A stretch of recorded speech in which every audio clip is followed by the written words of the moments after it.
The sound of machinery, the heavy rumble of fossil fuels that have powered our economy for generations. But listen closely. New sounds are taking their place. The whoosh of wind turbines, the quiet hum of solar panels, the buzz of innovation. In today's episode, we explore how territories are breaking free from fossil fuels and driving a cleaner energy future. This is a story of transition in action and the opportunity it brings for all of us. Because change takes place in regions, cities, and places. Welcome to episode 6 of Where It All Happens, a Territories in Action podcast. My name is Maria Marquez, and I invite you once again to journey into the places where innovation is driving transformation. In this episode, we turn to one of the greatest challenges of our time, reducing our reliance on fossil fuels and accelerating the energy transition. We'll hear from people and territories shaping a cleaner future. This year, 2025, has opened a new chapter with the launch of the Preparatory Action on Innovation for Place-Based Transformation. Across Europe, 200 territories have joined forces under this program to tackle urgent challenges with local innovation. Among the most pressing is the need to reduce our reliance on fossil fuels, a challenge that cuts across industry, transport, and energy systems. In this episode, we'll hear how territories are responding to that challenge, and we'll begin with the story of Portugal's Norte region. With its strong industrial base and high energy demands, the region is taking bold steps to diversify its energy mix. We welcome today Ricardo Simões, Head of Innovation at the Norte Portugal region, to explore a model for sustainable low-carbon innovation in Europe. Ricardo, glad to have you with us. Thank you. It's a pleasure to be here. So the Norte region has identified reducing reliance on fossil fuels as a strategic priority. Why is this challenge so relevant for your territory right now? Well, for different reasons. One is that we are very concerned with the energy transition and with the sustainability. And so we have identified this as a challenge to make sure that it's constantly on our mindset. In fact, I think that this should be a central point to the entire world. We're facing ecological crisis unprecedented in modern history. And so I think that everyone should be doing their bit in order to help us move to a more sustainable future. We are all aware that fossil fuel dependence creates risks. For example, global price fluctuations or climate impacts. Could you explain how these risks affect the Norte region specifically? Well, North is highly industrialized. We are the most industrialized region of Portugal. And so the availability and obviously also the costs of energy is vital to the competitiveness of these companies, but also to the attractiveness of the region when we're talking about foreign investment. So whenever there is uncertainty and the associated risks, something that companies try to avoid as much as possible. And we want to also avoid that. So let's talk about your energy mix. Hydroelectric power, solar, and offshore winds are at the core of your strategy. Could you walk us a little bit through how these sources are being deployed and what makes this mix unique? Well, it might not be unique, but it's certainly not extremely common. But because we are looking at this from a holistic view, which is usually called also the engineering systems perspectives, a problem that has technical but also a human component. And so if we look at energy production and clean energy in a sustainable, but also a holistic manner, we can identify unique opportunities that a single company or entity will not. For example, we can take surplus energy from wind or wave during the night to produce green hydrogen at that time where the needs are lower, and then we can power urban common vehicles during the day when the need is higher. So, of course, we also have now technologies like batteries, but they're not a silver bullet for all cases. And so by having these different mechanisms and approaches being put together, we do believe that that creates a very unique and strong approach to the problem. And beyond the established renewables, you're also exploring agrivoltaics and green hydrogen. How do the emergent solutions fit into your long-term vision? Since we already have a reliable energy source from 3 major dams and hydroelectric plants, and also quite a lot of photovoltaics installed, the issue here is that the balanced energy mix that we foresee is to address specific needs of different regions in our territory. So this vision of a balanced energy mix is not a conceptual vision, it's a practical need, because no single green or renewable energy source addresses addresses all these different needs when we have such a diverse territory. So we expect that through these new technologies and combination of more traditional and novel approaches, we can foster decentralization and more self-sustaining locations throughout the territory. And I guess a transition of this scale requires coordination across many actors. How is the regional administration working with across departments and also vertical with national and EU institutions? Well, as should be obvious when we're tackling different technologies, a huge amount of actors and stakeholders, this creates a lot of inherent complexity to the problem. So, although we do believe that this decentralization and having more self-sustaining locations will reduce dependence on the network. In fact, we had a blackout a few months ago, and this was a serious issue.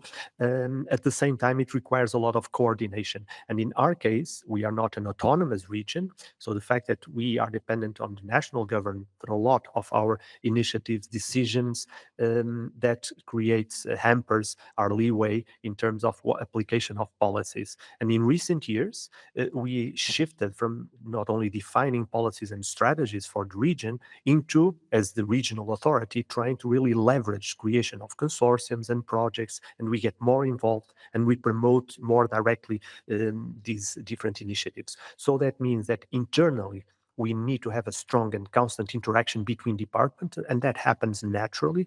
And that we also established open channels with all the entities, stakeholders in region that are promoting developments in this area. And you're also engaged in cross-border and inter-territorial cooperation. For example, with Galicia and through the Vanguard Initiative. What roles do these partnerships take in your transition? More and more, the world is built on collaborations, and the cross-border and international collaborations for us are really paramount to our strategy. In fact, I could name that several of our initiatives, the ones that we are either exploring or already actively engaged on, including some frontier science enabling technologies like quantum or agrivoltaics or green hydrogen, they're based on partnerships with other regions. A lot of them, in fact, we were able to push through EU programs that are specifically designed for interregional collaboration. With the case of Galicia that you mentioned, we have a symbiotic relationship and a continuous collaboration between the two regions. And there are several industrial areas where we strongly collaborate and try to promote joint efforts. And finally, what is your vision for the North region in 10, 15 years if the strategy succeeds? A very simple vision, which is to meet the decarbonization targets, naturally being carbon neutral much earlier than 2050, and not just meet the target that everyone is aiming for, but try to reach it sooner. Thank you so much, Ricardo, for giving us your vision and sharing a few moments of your day. It was a pleasure. Always happy to collaborate with GRC. Thank you. The Norte region shows us how an industrially strong territory can turn the challenge of fossil fuel dependence into an opportunity for innovation, resilience, and competitiveness. But what happens when a region whose economy has long depended on oil and gas decides to transform itself into a showcase for circular green industry? That's exactly the path being taken by Westland on Norway's west coast. And we are going to speak with Tor Martin, Senior Advisor of Renewable Energy and Green Infrastructure, about moving from black to green. Tor Martin, welcome to Where It All Happens. Thank you so much for having me. So Westland has long been at the heart of Norway's oil and gas economy. Why is it so important for your region to take the lead in reducing emissions? Thank you for the question. Westland has been the cornerstone of Norway's oil and gas economy, as you said, and that gives us both a responsibility and a unique opportunity. The county also have onshore heavy industries within aluminum, ferrosilicium, zinc, and titanium. These industries were built on green hydroelectric power, but they also need to reduce the CO2 emissions, even though this is among the greenest productions in the world. We have the infrastructure, we have the industrial expertise, and we have the workforce to lead the way. So the goal is to move from black to green. What does that mean in practice? Oh, from black to green, that's it's kind of a big question, isn't it? But for us in Westland, it means transforming our fossil-based industries into platforms platforms for renewable energy and circular economy. So we are building on our strengths from the offshore operations, from the heavy industries, from maritime technology, not at least, and the green energy production to develop new green value chains. That's kind of important. They have to be green. And we are using industrial symbiosis as a strategy to grow new value chains. So it's about exploiting what we already do well, but with new sustainable purpose. You have mapped over 300 initiatives across 19 hubs. Could you explain a little bit how this approach works and why industrial symbiosis is such a central part of your strategy? Yeah, the project that we call Green Region Westland is a collaborative initiative that connects companies, municipalities, and research environments across the region. So by organizing it into 19 hubs, we foster local ecosystems where businesses can share resources, the knowledge, and infrastructure. As mentioned, industrial symbiosis is a key, where one company's waste becomes another's main input factor. And this reduces emission, reduces cost, and drives innovation. So it's practical way to build circular economy and unlock your regional potential. So Westland aims to become the world's first CO2 neutral region. What are the biggest opportunities and what barriers do you still face? Oh, we still face a lot of barriers, but I will start with the opportunities. Our biggest opportunities lie in developing our skills and technology to drive the green shift, of course. And for the 50 plus years, Norwegian companies have developed new technologies, both in oil and gas, but also in the mentioned industries onshore, to be more efficient and to reduce emission. So we need just to keep developing with even more focus on reducing emission. And as I said, Westland County has its own regional plan for renewable energy. And we want to emphasize that to use the right energy form for the right purpose to secure energy efficiency, better coordination, and faster permitting and implementation to new technologies like wave power as one energy technology. But we also face challenges, of course. There is not enough investment in green value chains when we come to the capital market. So the capital market needs to shift from investing in oil and gas to the green value changes. And there is also a need for upskilling and reskilling our workforce. So if we look ahead to 2030 and beyond, how do you imagine Westland's role in the green transition?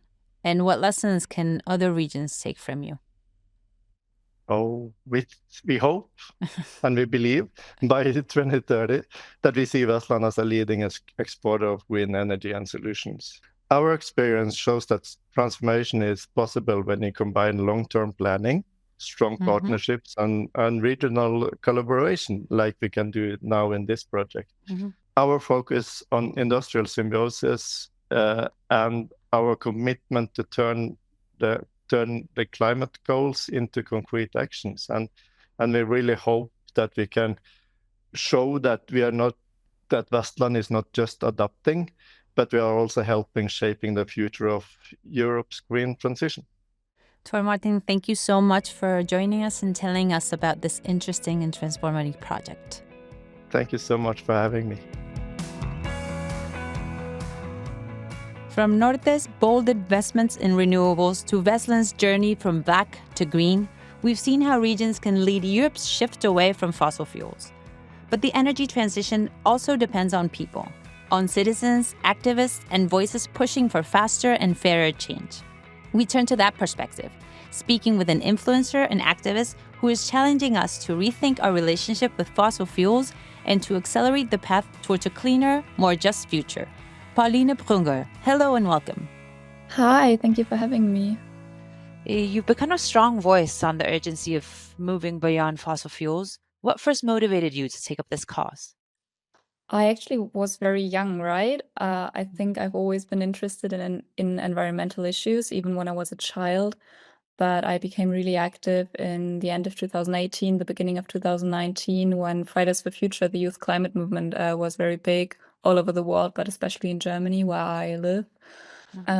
Yeah, and I think that was a moment where I like very deeply felt that leaders weren't doing what they're supposed to do, right? And we as the young people, we would be the one who would feel the consequences in the future.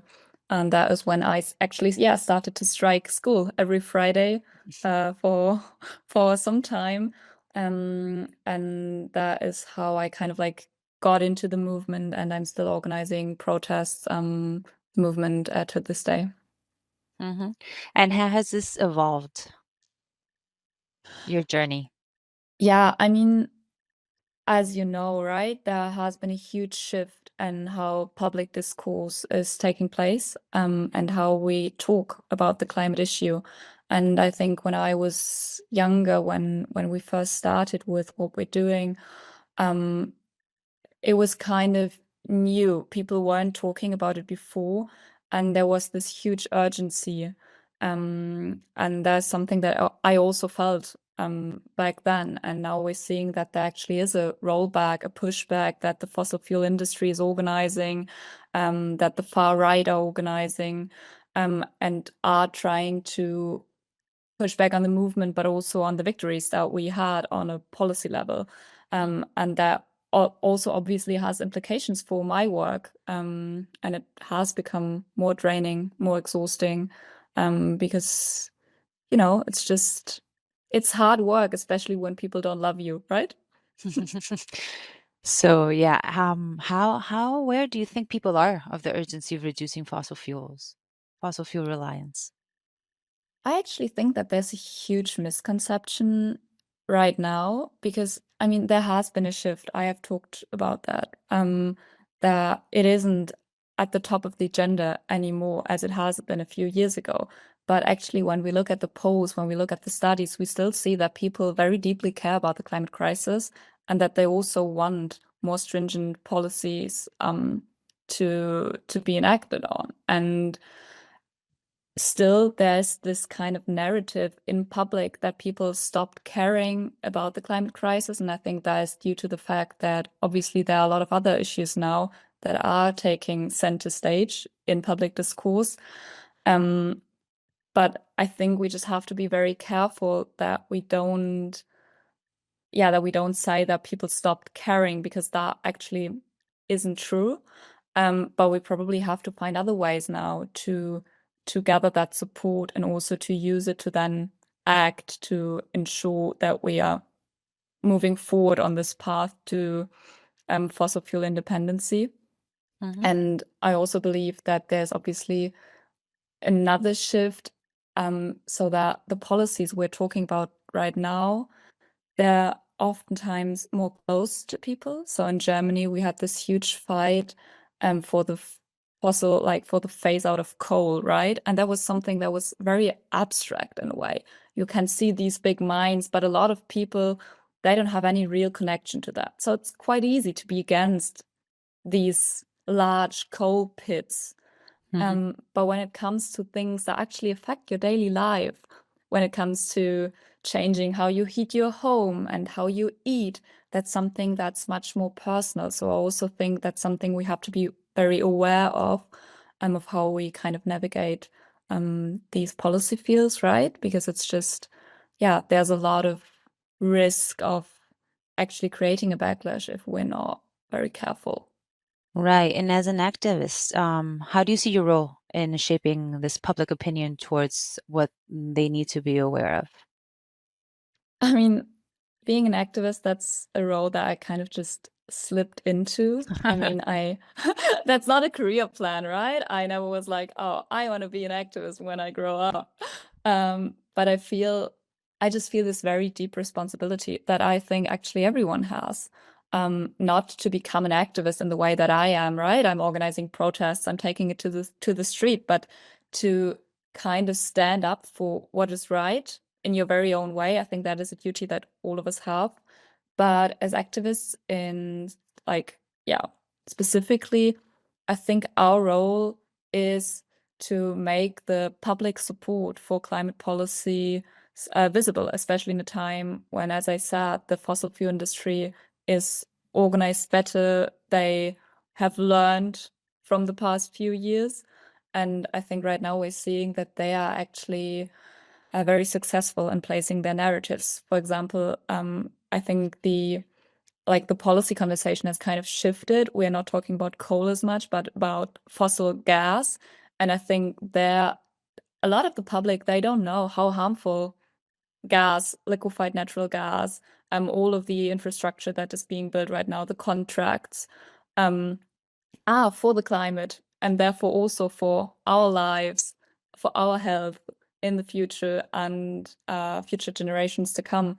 And I think that's like one example for where I think we haven't yet built the strength to push back on these fossil narratives. And I think that's something that we as activists try to do.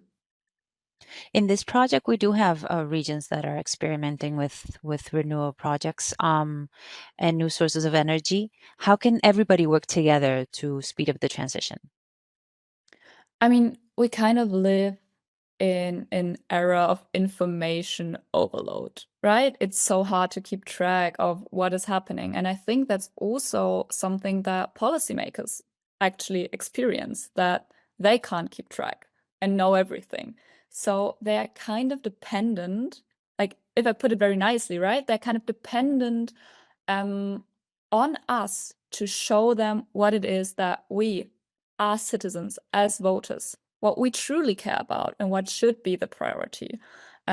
So that is why, obviously, as an activist speaking, I think there's a huge importance in making your preferences visible, as in taking it to the streets, signing petitions, talking about it to other people, but kind of sending a signal, right? Mm-hmm. And apart from that, I mean, because we're talking about these regions that are kind of taking a very practical approach, trying to change things, I also see a huge impact in doing things like that, because we need these flagship projects, right, that can lead the way forward, that can show us how it can be done in a way that actually works for everybody there in the region, and maybe also has a positive impact for the region. So I think if we can have these flagship projects that not only show the part of the transition that is hard and also is kind of difficult sometimes, right? But where we can see how it can work out, I think that's something that's really valuable. Okay, so I'm going to ask you one last thing. We need from you one message of hope. I think hope is so important, but hope is also hard, because if you look at the news, I mean, I'm not hopeful when I look at the news. Yeah. I want to just close the news app when I open it. And especially in regard to climate. And that's something, I mean, I'm the climate activist, right? I should be the person who really likes to consume these kind of news and who does it all the time. And even I experience that I struggle with it sometimes now. And that is for a very good reason, because we're not on track to reach our climate goals, and we're seeing the immense suffering all around the world that is already happening due to the climate crisis, right? So I think that's maybe the urgency part of the message. But I also, and that is why I am selective, is that I also truly believe that there are reasons for hope, and that it is possible to change things. And one of the best examples is that I have is that actually after these big protests that we organized in 2019, the Green Deal in the European Union was passed, and we can now see that the impact of this legislation is changing the climate pathway of the European Union by over 1 degree. So we improved the climate pathway of the European Union by over 1 degree through this legislation that happened because people taking it to the streets, right? I mean, it's obviously very complex how things like that happen, but I think just to know that it is possible to change things, and it is possibly to change things very drastically, and have a huge impact, and that doesn't happen out of nowhere. People have to organize, people have to persist, they have to fight, But yeah, I think when we do that, there are a lot of reasons to be hopeful. Pauline, thank you so much for your time. Yeah, thank you so much for having me. From the hydro valleys of Norte to the green hubs of Westland, we've seen how regions can transform challenge into opportunity. We've also heard how activism and public pressure keep the urgency alive, reminding us that this transition is human, social, and deeply personal. Reducing our reliance on fossil fuels is more than an energy shift. And what today's stories show us is that future is already taking shape. This shape is the objective of this EU preparatory action on innovation for place-based transformation. Thanks once again for listening to Where It All Happens, a Territories in Action podcast. The path forward may be difficult, but it's also filled with possibility. And together, citizens, regions, innovators, and activists, we can make it happen.